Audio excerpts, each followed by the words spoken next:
Maybe you too were enchanted by the journey of Milo, a perpetually bored young boy who receives a mysterious package. In The Phantom Tollbooth, beloved children's book by Norton Juster, Milo travels to a realm of absurd logic where jumping to conclusions whisks you away and plops you down in the land of conclusions. It's your own fault for jumping there. Of course, you start by arriving at expectations which you'll need to get beyond. The doldrums make a dreary place to drive through, but can be escaped by having a thought. And when the time comes to speak, you better say something sweet because you may have to eat your words. The book is full of puns and idioms taken literally, and the quirky provocation for Milo and any fellow traveler is to engage the mind. I always love the scene where Milo and his companions visit the math-centric land of Digitopolis and eat bowl after bowl of subtraction stew. It seems they cannot get enough, and indeed they cannot, because the more you eat, the hungrier you get. At the risk of spoiling the story, although as it was published in 1961, I think it's fair, Milo does not remain a bored little boy. The bowls of stew and witty adventures awaken in him a hunger for knowledge and, dare we say, meaning. By the end of the tale, he becomes alert, curious, ready to seek. Moses, himself a traveler, also received an invitation to a new realm. God said to Moses, "Come up to me on the mountain and wait there, and I will give you the tablets of stone with the law and the commandment, which I have written for the people's instruction." Moses hears the word of God and obeys. For 6 days, he waits in the cloud, and to be in a cloud, whether physically or metaphorically, is to be without clarity. Unknowing, unseeing, uncertain, he waits, acclimating, perhaps, to the quality of air at this height, before he is ready to ascend further. It's on the seventh day that God calls to Moses from within the cloud, and Moses again moves toward God.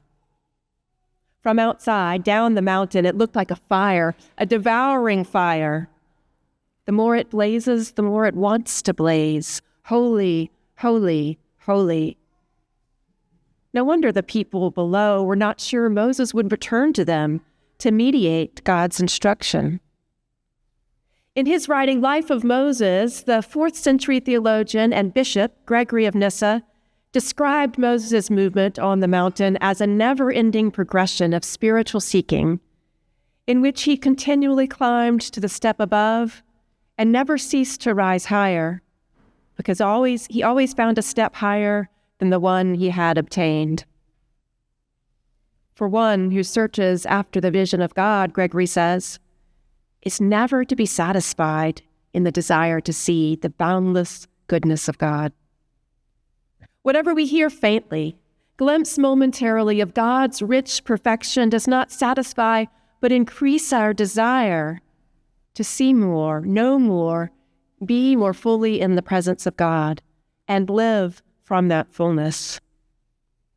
We can marvel at many moments in the stories of Moses, from the providential protection of the midwives and his mother and sister who assured his survival, to the way he turns aside to behold God speaking to him from the burning bush, to the authority he finds to lead the people out of bondage across waters without so much as a wet foot.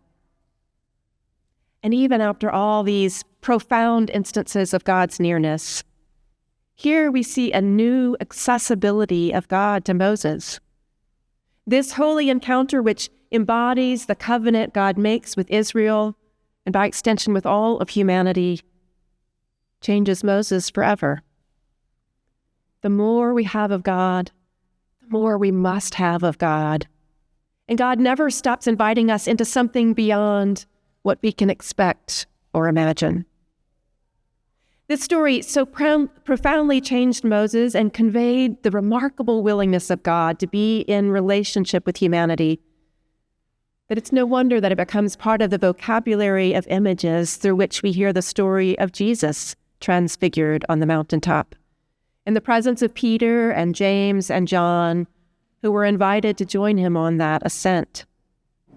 The story, as we receive it in Matthew's Gospel, comes right after Peter's confession of Jesus as Messiah, and Jesus' explanation that he would suffer and be killed.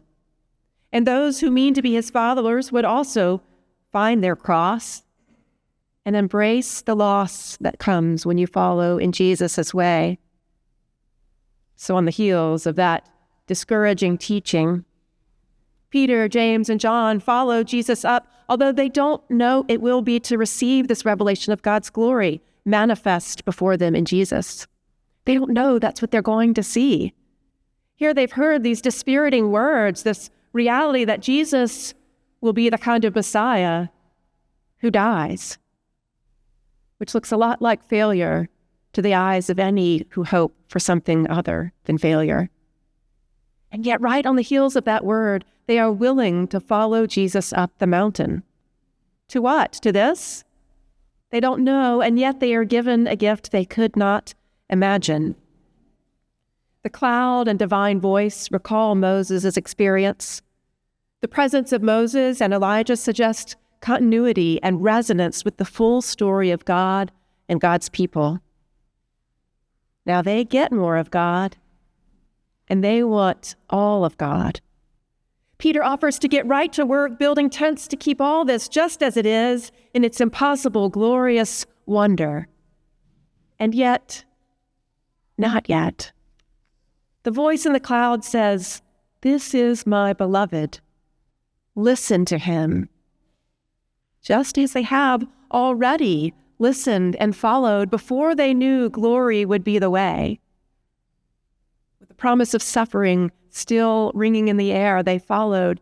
Yes, God affirms, "This is my beloved. Listen to him." The disciples fall down in fear. Never mind what it might have looked like from down the mountain. This bright holiness evokes fear and awe up close. Jesus touches them, an actual physical touch after so much glory. "Don't tell this story now," says Jesus, "but wait until after the Son of Man has been raised from the dead. If people get this much of God, they will only think they have God, and instead miss the deeper promise of who God is for us and with us. Emmanuel. Listen to him. God will not be God for us in the person of Jesus Christ, apart from that willingness to suffer. As Matthew Meyer Bolton says, true messiahship comes not with trumpets and chariots, but rather in the deeply hidden form of a suffering servant. And so it must remain hidden until after the resurrection and ascension, the ultimate epiphany. The disciples will head down that mountain into the part of the journey that leads to Jerusalem, where Jesus will in fact suffer and be killed. What kind of God would stay in a tent on the mountain? Neither does God stay at a remove from us when we travel our lonely paths. Seeking after God, who is truly God and not merely the God of our imagining, is a provocation for any traveler who wishes to engage the Spirit. We might wait. We might wait for a long time without clarity. We might rage, maybe with righteous anger and without relief. And yet every taste of God's goodness will pique in us the desire to be more, to have more, to know more of God's good presence with us. This is the God who will not stop seeking to be with us.